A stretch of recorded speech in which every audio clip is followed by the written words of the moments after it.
Okay, welcome back everyone, and apologies if I cut your conversation short, but there'll be a lot of time, hopefully at the end, for questions, if you want to continue any trains of thought.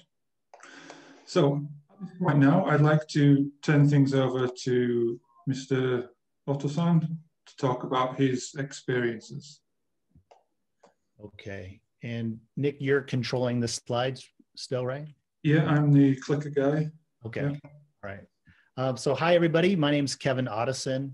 I did my Doctorate of Education from the University of New England in Maine, not in Australia, but in the state of Maine, in the town of Biddeford. It's a private university, about 13,000 people. So I'll talk to you about my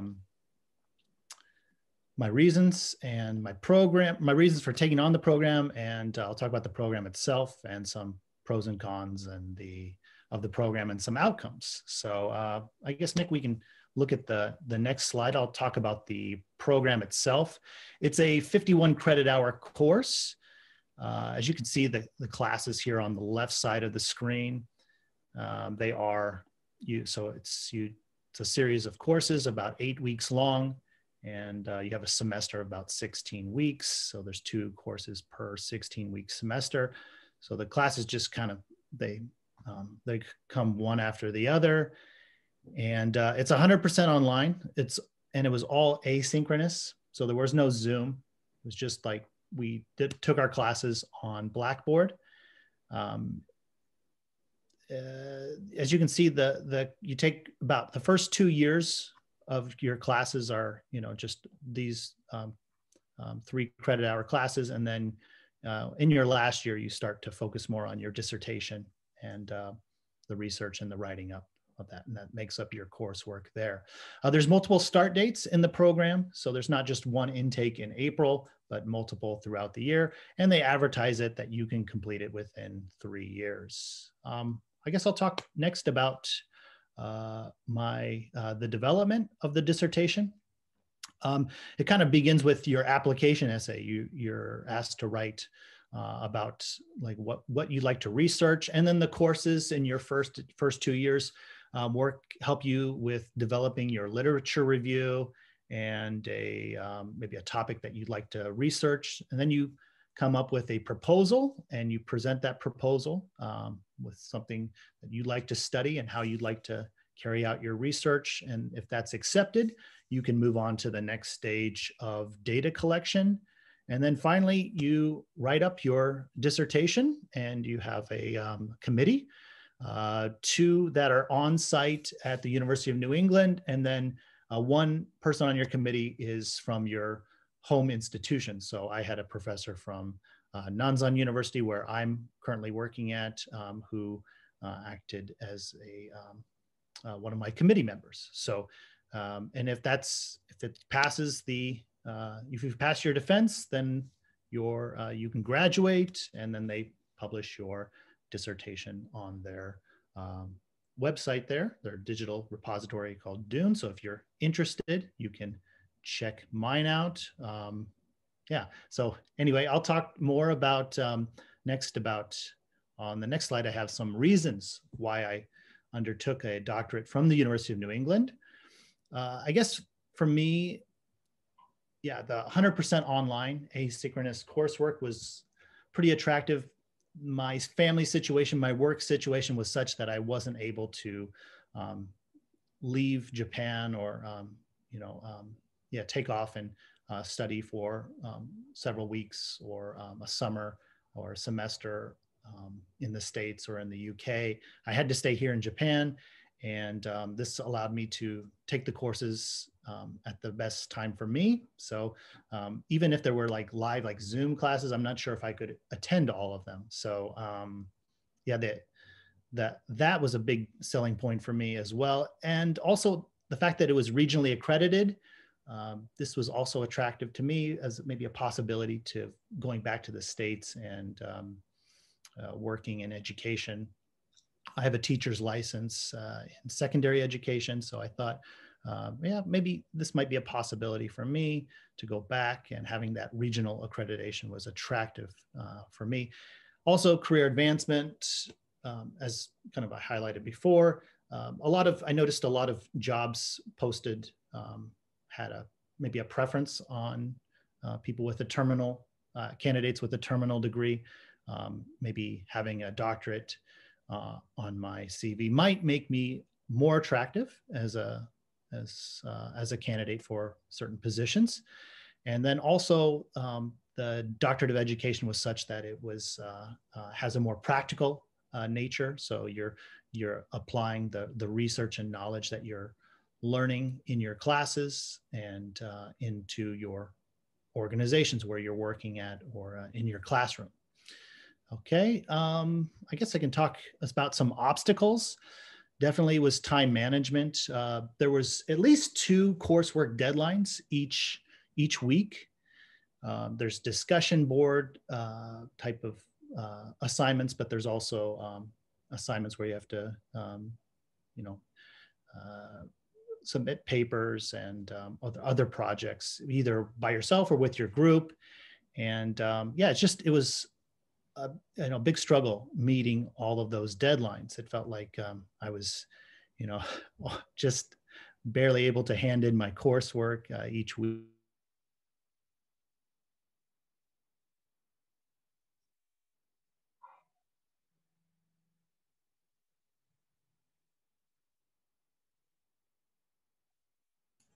Has the sound gone? I can't hear you, Kevin. I think you're muted or something. Sound's enough. Okay, you're good. Can you hear me now? Yeah.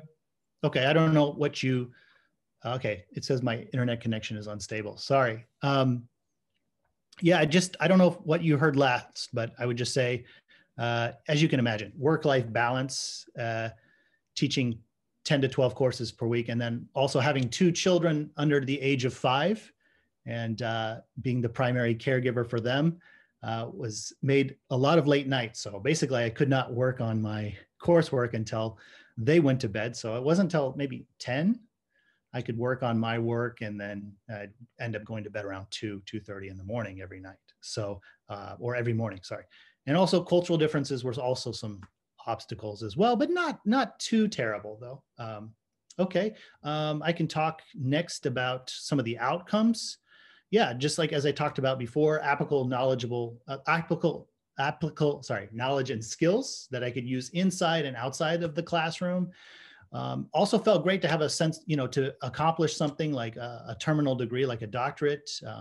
You have that plaque on the wall, and it makes you, makes you feel good that maybe you took on something that was on that scale. Also, my cohort of educators all across the world was a great supporting network for me, and we still keep in contact to this day.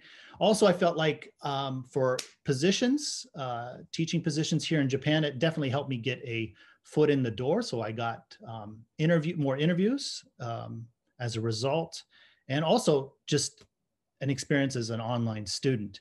Now that a lot of us are still teaching online, I have more empathy and understanding of what my students are going through, and I have maybe a better idea about how to maybe facilitate some online learning as well. The cons also, mental burdens. I constantly think, was this worth it? The position that I'm in right now doesn't require a doctorate per se, so was it worth it? Maybe other people felt the same way too.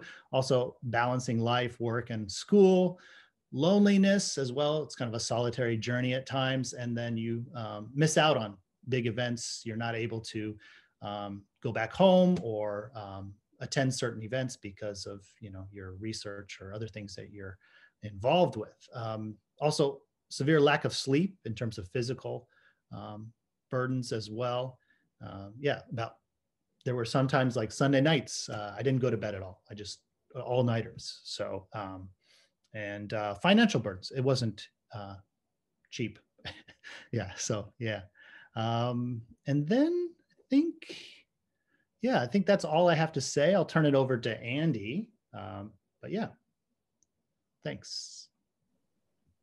Okay, thanks, Kevin. And so I'm going to talk about doing a online EdD through Anaheim University. So there's a lot of similarities between the program I did and the one that Kevin did. But as you see, there are also some differences.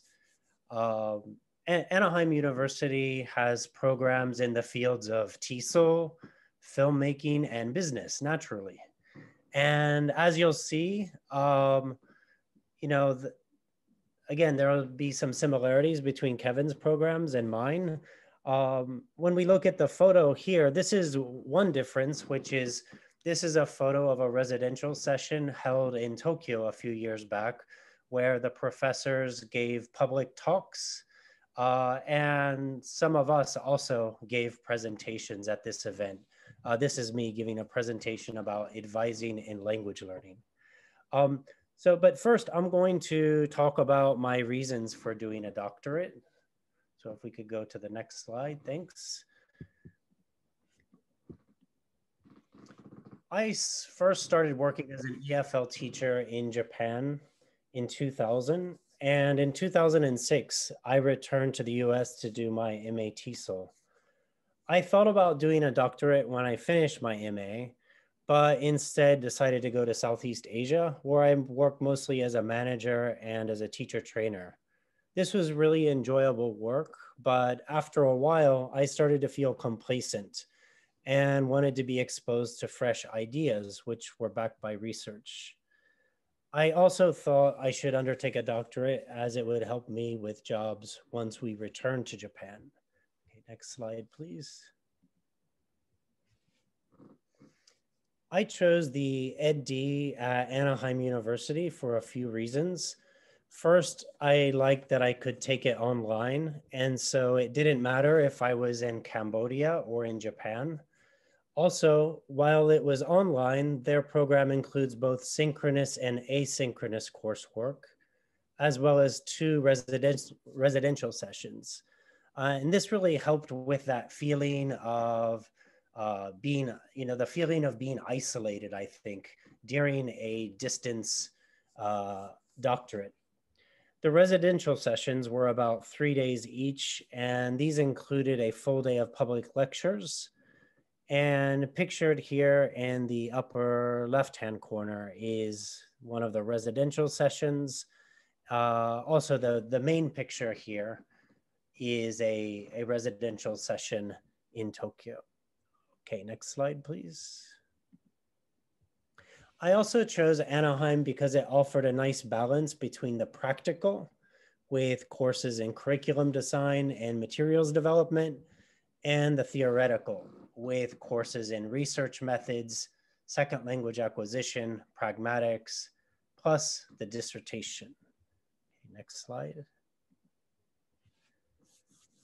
One other reason I chose Anaheim was because of the faculty. David Noonan started Anaheim's graduate TESOL program, and the professors who teach the courses are generally experts in those particular areas.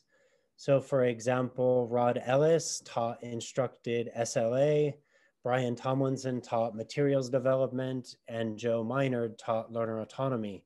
This was different from my MA at the University of Washington, where only a few professors taught the core courses in the TESOL program.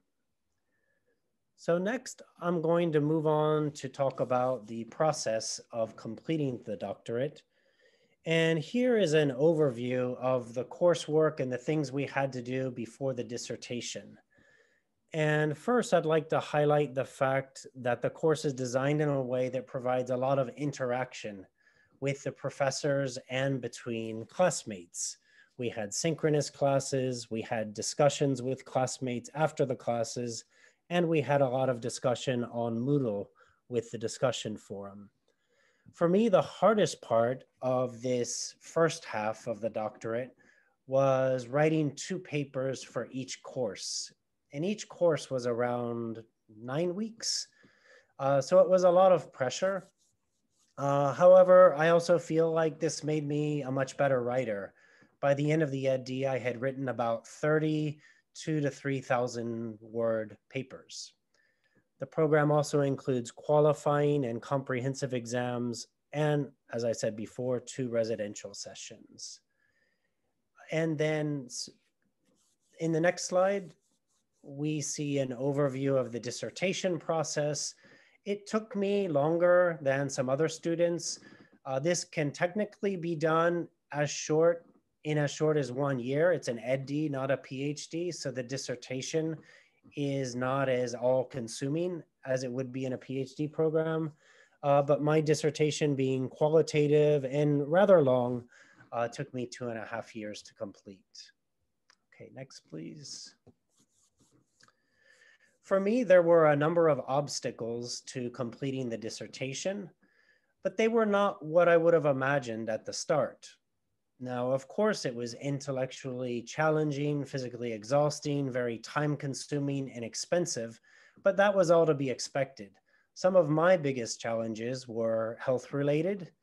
I had worsening eyesight, toothaches, back pains, shoulder pains, and the most disruptive of all, chronic headaches. This was also happening amidst a very stressful work situation where there was constant turmoil among members of our team. On top of that, dealing with AU's administration was often frustrating. They pushed students to take double course loads. I had to argue with them to take a term off when my health was in poor condition. And added to that, for each extra term I took on my dissertation, I had to pay for an additional term, about $2,000 for each 10-week period.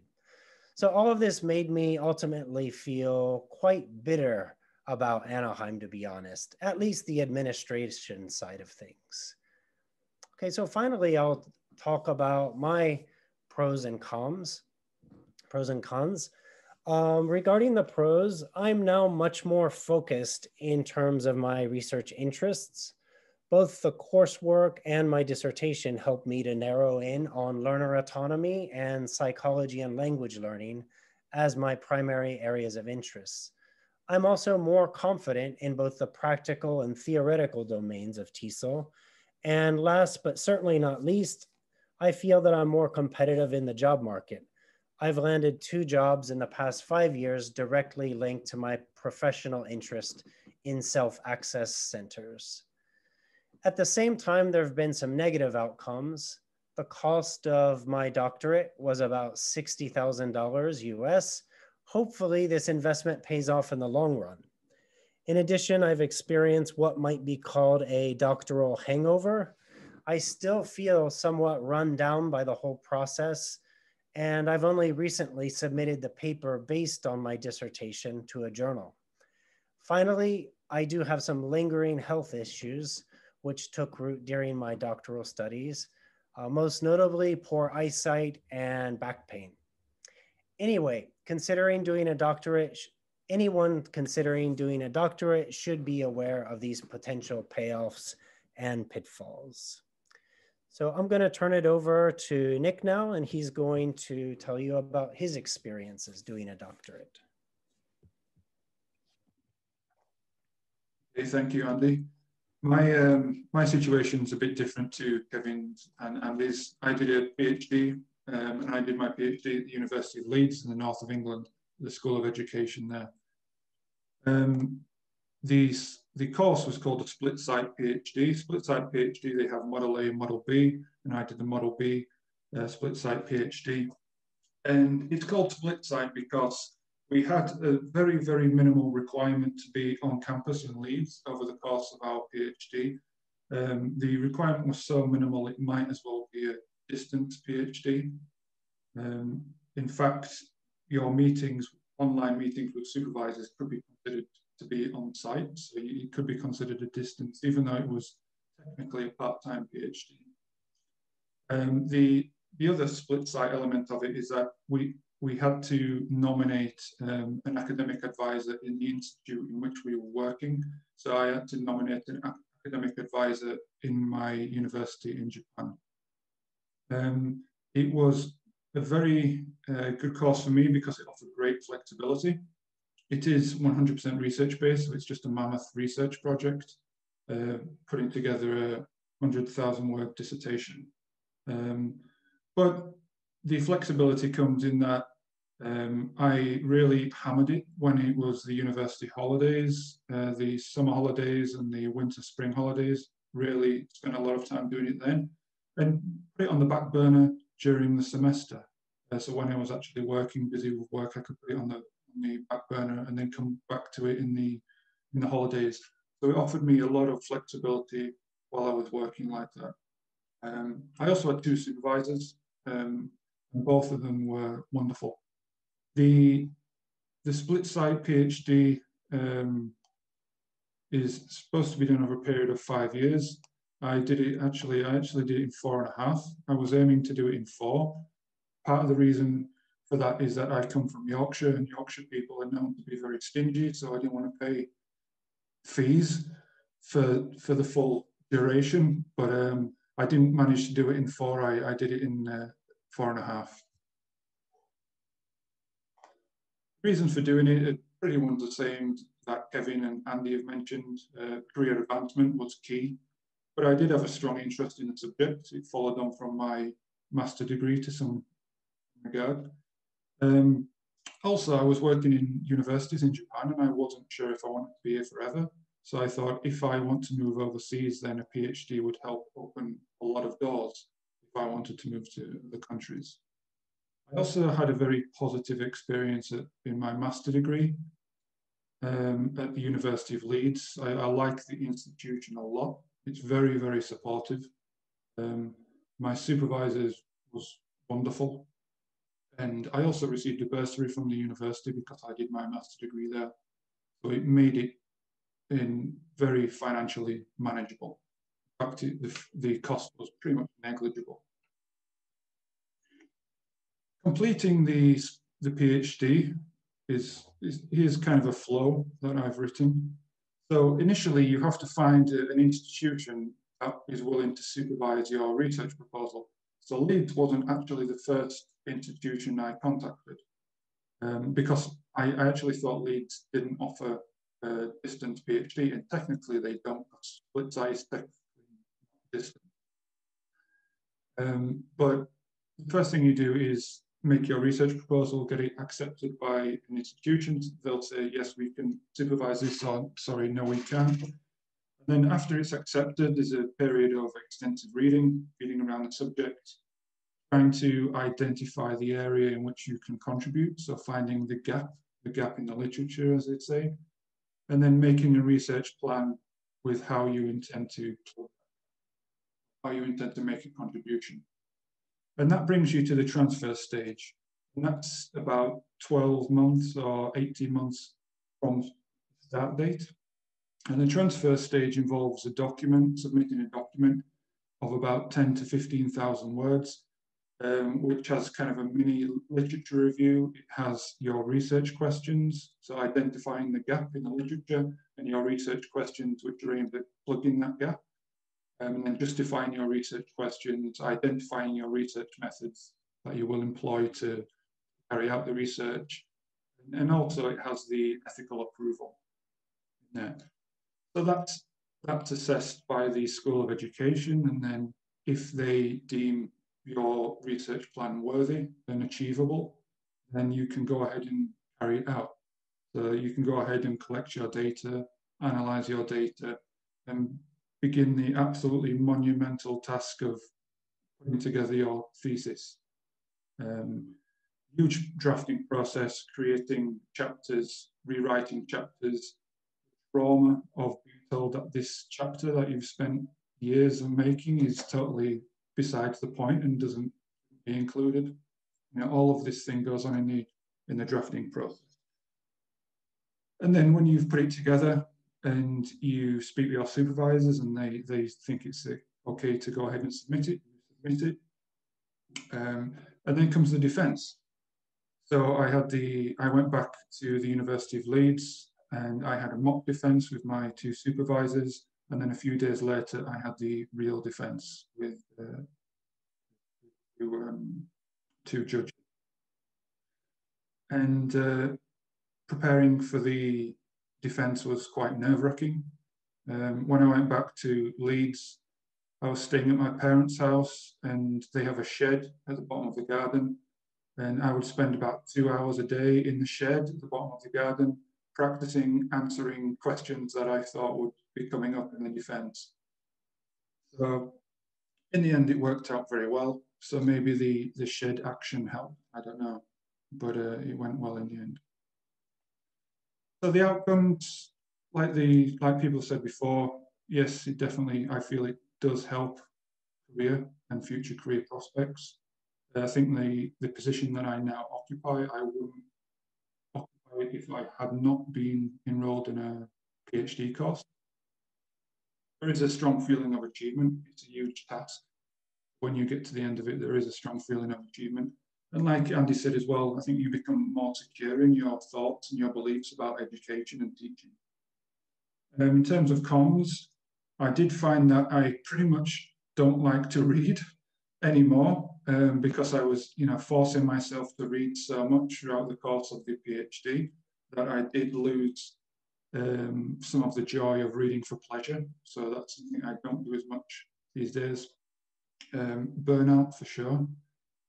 Juggling a busy job with raising children and doing a PhD is very, very demanding. And there was oftentimes feeling of just, this is too much, or I can't do it.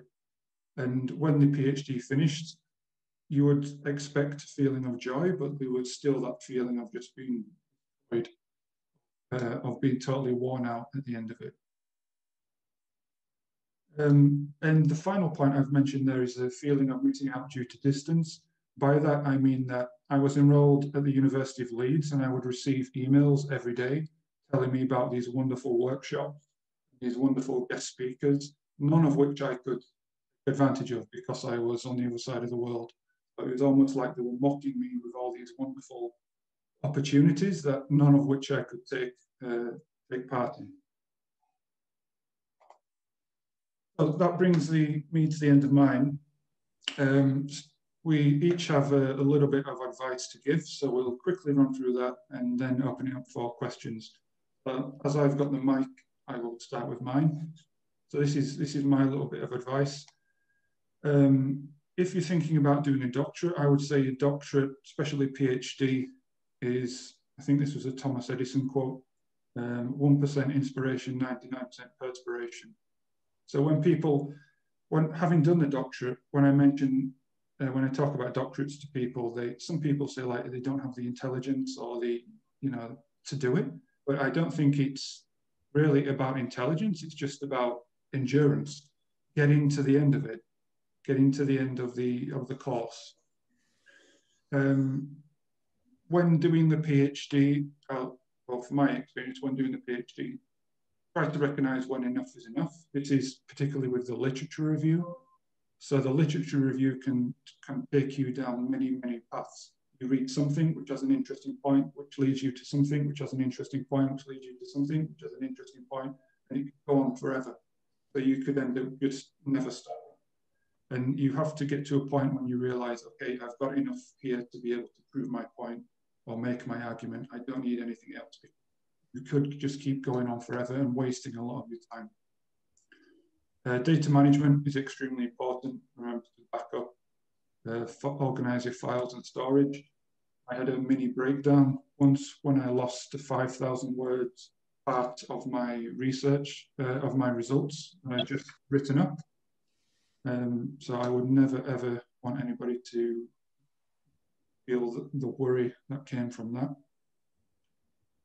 I put here, isolation makes you second guess, contract reassures. This is reference to that you doing it by distance, you're by yourself a lot. And often you're thinking, is what I'm writing good? Am I getting my point across? Is this the right avenue? And I would say that it's those times you always need to speak to your supervisor. When I was feeling like that, I would always send a quick message to my supervisor, can we meet soon? And then once you talk with your supervisor about it, you feel so much better. You realize, yes, I am on the right path. Yes, this is good. You're not second guessing yourself all the time. Hit the ground running. Be ready to go as soon as your course starts. So if you can get ahead, if you can do reading and do lots of preparation before the before your doctorate starts, that will help you in the long run.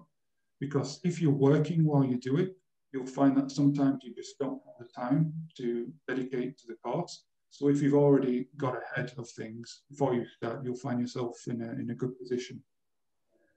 And also the last point I'll mention is, do you have a strong interest in the subject? Doing a PhD, you're just focusing on one subject for many, many years. If you don't have a real strong interest in that subject, you probably won't see it through to the end. Some questions to consider I've put here. Will a doctorate give you value for money, value for investment in your time and money? Will the investment in time or money negatively impact your life? Do you have a strong interest in the subject? Are you able to manage your time well and work at length in isolation?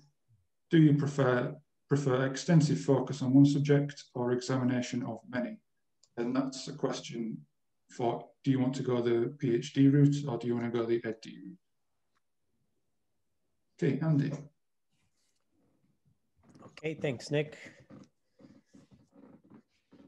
So I want to start with a quote here. I started doing my doctorate while working in Cambodia, and a colleague of mine there from England used to say, I would like to have done one, but I don't actually want to do a doctorate.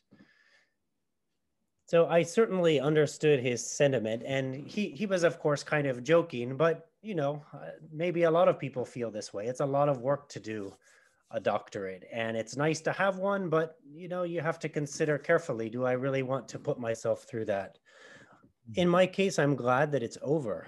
I'm also glad that I've got my doctorate. I would not want to put myself through that again, and especially at my age, it would not make sense from a cost-benefit perspective. Okay, next slide, please. One thing that I think people should consider if they do a doctorate is that it may not actually pay off. Doctorates are expensive and time-consuming, and I think it's good to consider other things that you can do to advance your career, to provide yourself with a boost financially. You can take on more classes, teach privately, open a business, become an examiner, work for a publisher, maybe try online teaching. And of course, there are other things not directly related to English teaching that you can do. I've worked as a music teacher in Tokyo. Some people write for newspapers and magazines. I have friends who do translation work. But in sum, I'd suggest that you consider the reasons for doing a doctorate very carefully and think about what you hope to get out of it. And compare that with what you could get from putting your time and energy elsewhere. Again, I'm happy that I did a doctorate. It's helped me in a number of ways, but it's certainly not the best option for everybody. Next slide. And finally, I'd like to share this piece of advice from Steve Jobs. Deciding what not to do is as important as deciding what to do. So next, Kevin's going to share his advice. Yeah. Thanks, guys. Yeah, just to finish up with some of my advice, I would say, first talk to current and former participants of doctoral degree programs for advice, mentorship, and support. I spent I think about, maybe 2 or 3 years just talking with different people, asking about their experiences, just seeing, is this right for me? Is this possible? So I'm really, thankful to all those people that sat down and talked with me and shared their advice and their experiences with me.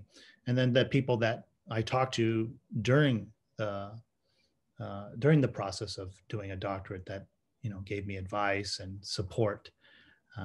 So connect with other people, and also with people that are I put communicate clearly to those around you about your deadlines. I mean, for example, I always had something due, right? So if I tell like my family, I have this, paper due, well, they've been hearing that for the past 3 years, and that doesn't really mean much to them. And okay, so you have to be, I found that I had to be more specific, like, okay, I have this due on this date, so I really need this amount of time to work on it. And I think you have to really communicate with people around you and let them know like what you need.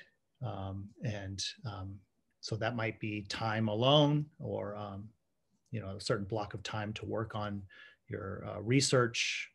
So communication is really important. Also, reading strategically. You can't read everything, so you have to find ways to find the information that you need in an efficient manner. So you don't just start reading journal articles. I'm sure most of you know this by now, but when you look at a book or a paper, I found myself going to the references first or the index first for looking for keywords. Also, I guess think about different possible dissertation topics. Be realistic and flexible. Your job situation with like an ed doc, your job situation might change. You might be in a limited term contract type of position. So you might move to a different job, and you might have to, what you're planning on doing might not be feasible at that new place of work.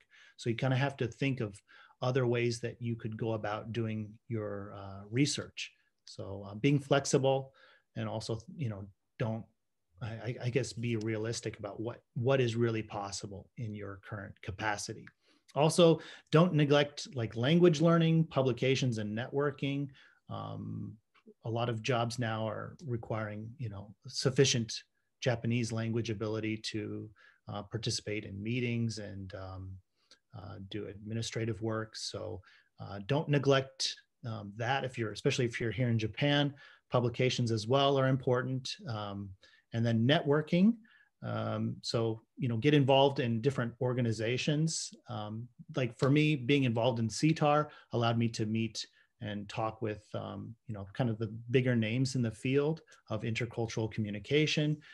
They were really helpful in giving me advice and just listening to me and just offering to meet up with me. Like people like Darla Deerdorf said, sure, do you want to Skype together sometime? And you can't even believe it, okay, great. So those opportunities from networking can be really helpful in guiding you along your path. And then also with an ed doc, you have a lot of homework, a lot of assignments. So, you can't really, be too concerned about turning in a perfect assignment or paper. You just kind of have to get it done, do it maybe one day ahead of time. And, if you need to, you can patch things up later, but don't have to turn in that perfect paper. Also, finally, navigate the process of being a consumer of knowledge to a producer of knowledge. I think that's also something that you have to kind of get used to when you take on a doctoral program. So that's just some of the advice that I can think of right now. But more advice might come up through your questions. So I guess we can take any questions or comments from the crowd here.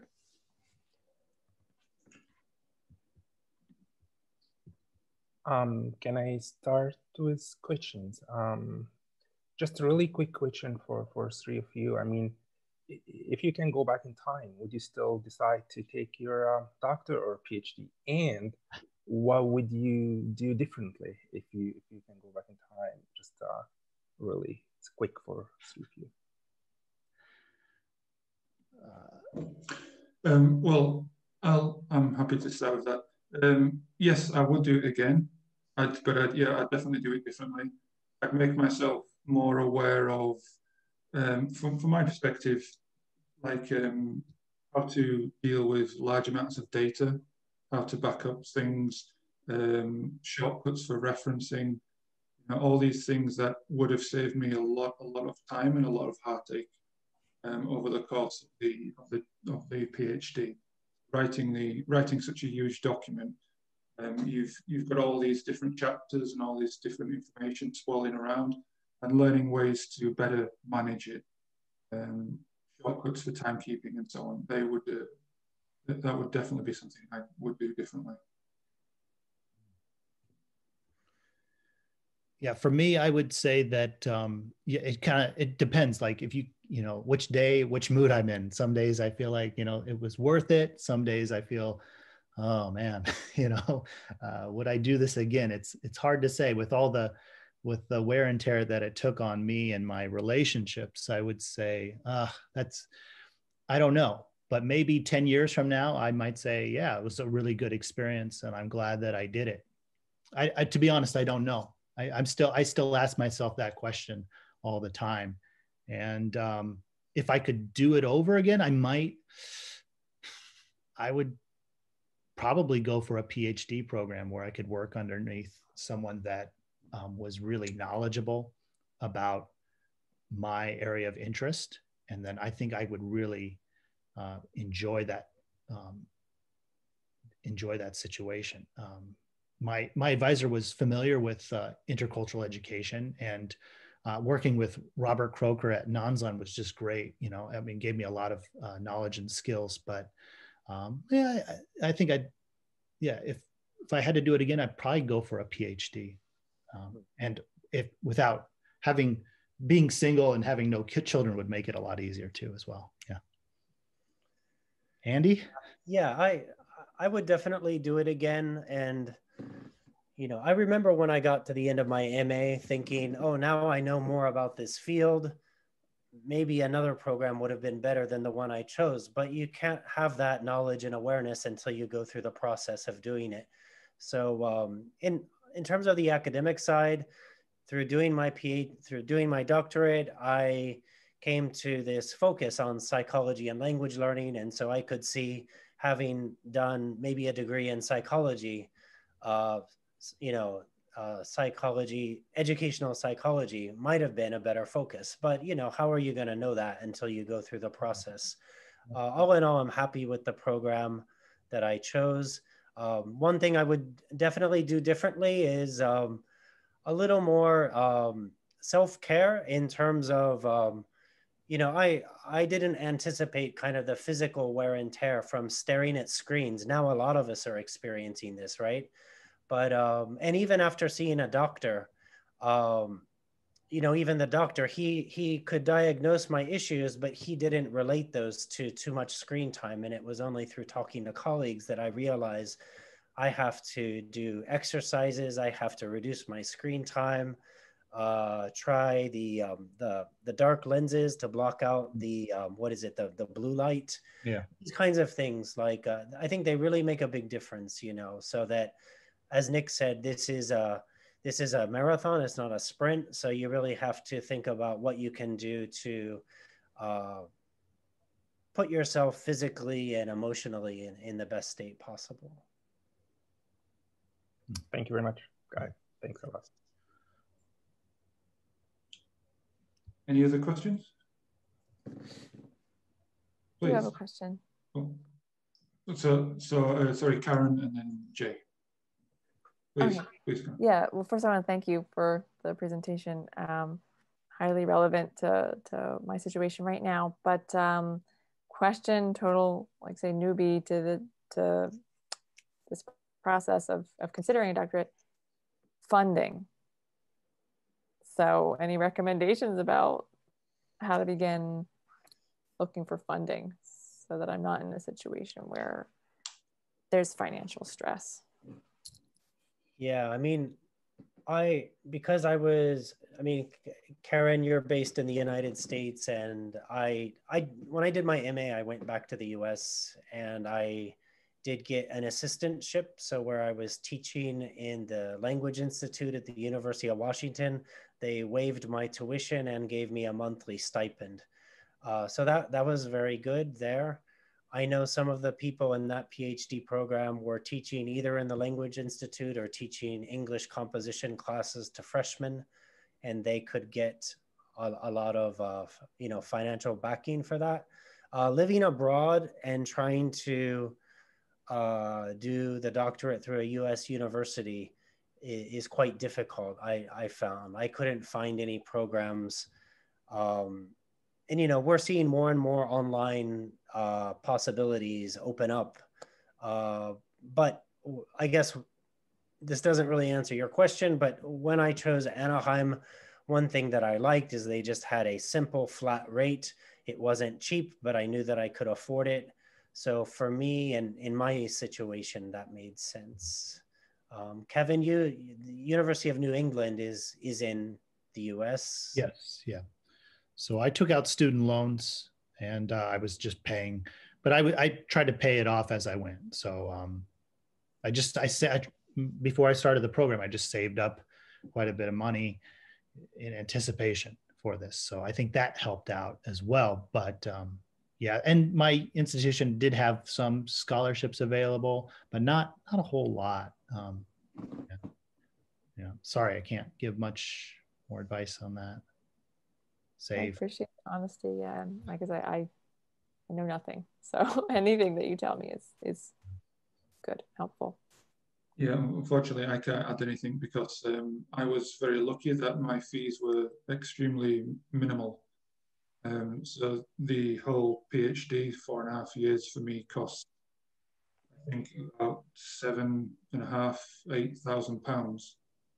£8,000, which is for some places is 1 year's tuition. But I was lucky that that was the entire cost of my doctorate. So because it was only, well, it was about £1,800 a year. So that was very manageable. So I didn't have to explore possibilities. So yeah, sorry. And that was because you'd gotten your master's there as well. I got a deduction of 20% because I did my master's degree there, but also because I was considered home fees and part-time. So the fees were very low. So I got quite lucky. Looks like we maybe have time for one quick question. So yes, Jay has it, yeah. Yeah, okay, thanks guys. So Kevin, in your advice, you talked about, thinking carefully about the topic of your dissertation. And from our little chat that we had at the beginning of this presentation, I realized that more people, one of the factors affecting the start date of their potential doctorate studies is kind of ironing out their research interests and deciding exactly what they want to do. And I'm just wondering if any of you guys had any experience of kind of having to vastly adapt or even change the kind of topic of your dissertation, and if you did, how did you navigate that? So if I can go first, going into the program at Anaheim, they wanted us to, as part of the application, they wanted us to submit a proposal, but you didn't have to stick with that proposal. So I ended up throwing that completely out the window. My dissertation had absolutely nothing to do with that original proposal. Once I started my proposal, I more or less stuck to the same topic, but I did make some significant changes. For instance, I was originally going to conduct the research in Cambodia, but then decided to do it in a study abroad context for Japanese students. So that was quite a big change. So some of that required kind of backtracking and rethinking things. And my advisor, he was flexible, but he always wanted to check, like, you don't want to keep restarting this process too many times or you're never going to finish it. But I thought he was very good in being flexible, but also pushing me to move forward. And for me, I was put in a new position, so at a new university. So I spent that first maybe semester at that new university just going around talking to people. I had the same idea and I could do the same type of research, but just finding somebody that said, hey, I need your help in our department with a certain program that we're doing. And I was lucky in that aspect. So just, I would say, if you're in that situation, you know, try to network and talk to people. And you can, yeah, I was lucky, I guess, that I could still stay on my same topic. Okay. Nick, anything? Well, I think it's quite inevitable that it will happen, because sometimes it's the research takes you places. So you have an initial plan, and then you do more reading, and then you think, oh, this plan needs a bit of tweaking. And then you settle on a research plan, you go ahead and collect data, but then the data might point you to something completely different, and then you have to maybe go back and read a bit more. And so I think it's, especially for the PhD, it's inevitable that your research and the reading will take you down paths that you hadn't originally planned. And I think if you stick too hard to your original plan, you're too inflexible, then you might end up having problems. Yeah.